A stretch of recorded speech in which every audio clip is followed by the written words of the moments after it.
একটা ছোট্ট গ্রাম বাঁশঝাড়পাড়া। এখানে মানুষের জীবন খুব সাদামাটা, কিন্তু মন খুব বড়। সেই গ্রামের এক কোণে থাকত রহিম, এক গরিব কৃষক। কুড়ে ঘরের ভিতরে থাকত তার স্ত্রী আমিনা আর ছেলে নাদিম।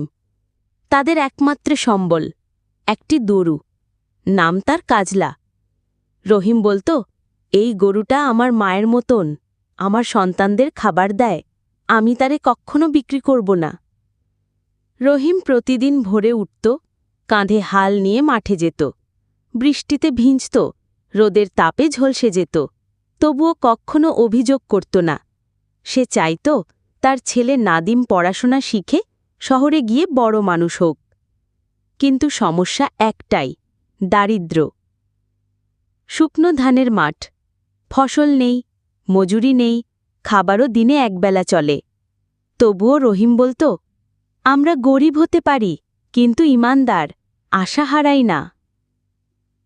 একদিন হঠাৎ খরার কারণে ধানগাছগুলো মরে গেল, মাঠ যেন পুড়ে ছাই হয়ে গেল। এই সময় রহিমের বাড়িতে আর কিছুই ছিল না, চাল নেই, ডাল নেই, এমনকি গরু কাজলার খাবারও ফুরিয়ে গেছে। সেদিন রাতে আমিনা বলল, এইভাবে তো আর চলে না রহিম, কাজলারে বিক্রি কইরা দাও, ছেলের তো স্কুলের ফি দিতে পারতেছ না। রহিমের চোখে জল এসে গেল।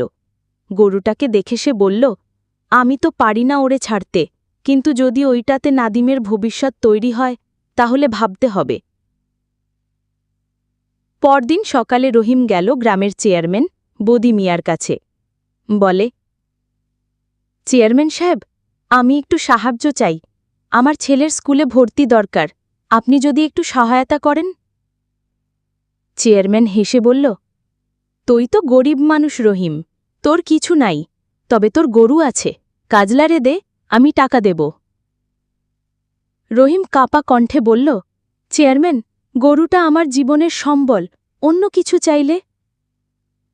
চেয়ারম্যান ধমক দিয়ে বলে, তাহলে সাহায্য নাই, দরকার হইলে গরু বিক্রি কর। রহিম ফিরে আসে মন খারাপ করে। বাড়ি ফিরে দেখে নাদিম চুপচাপ বইয়ে মুখ গুজে বসে আছে। নাদিম বলল, আব্বু, আমি স্কুলে যাব না, তোমাদের কষ্ট দেখে আমার ভালো লাগে না, আমি কাজ করব। রহিম ছেলেকে বুকে জড়িয়ে ধরে বলল, তুই আমার স্বপ্ন, আমি মরেও তোর পড়াশোনা বন্ধ হইতে দিব না। ঠিক তখন পাশের বাড়ির শিক্ষক রুবেল স্যার আসে। তিনি সব শুনে বললেন, রহিম ভাই, আমি আপনাদের কষ্ট বুঝি, একটা ফ্রি স্কুল চালু করছি গরিব বাচ্চাদের জন্য, আপনার ছেলে বিনা খরচে পড়তে পারবে। রহিমের চোখে জল, আমিনার মুখে হাসি। নাদিম লাফ দিয়ে উঠে, আব্বু, আমি পড়ব। এরপর দিন বদলেতে থাকে। রহিম স্থানীয় বাজারে গরুর দুধ বিক্রি শুরু করে। কাজলার যত্ন নেয় আরও বেশি করে। গরুর দুধ, গোবর, ছালার টাকায় ধীরে ধীরে সংসার চলে। নাদিম স্কুলে প্রথম হয়ে আসে। রুবেল স্যার তাকে প্রাথমিক বৃত্তির জন্য নাম পাঠান। একদিন জেলা শহর থেকে আসে খবর, নাদিম বৃত্তি পেয়েছে। পুরো গ্রামে আনন্দের হাওয়া।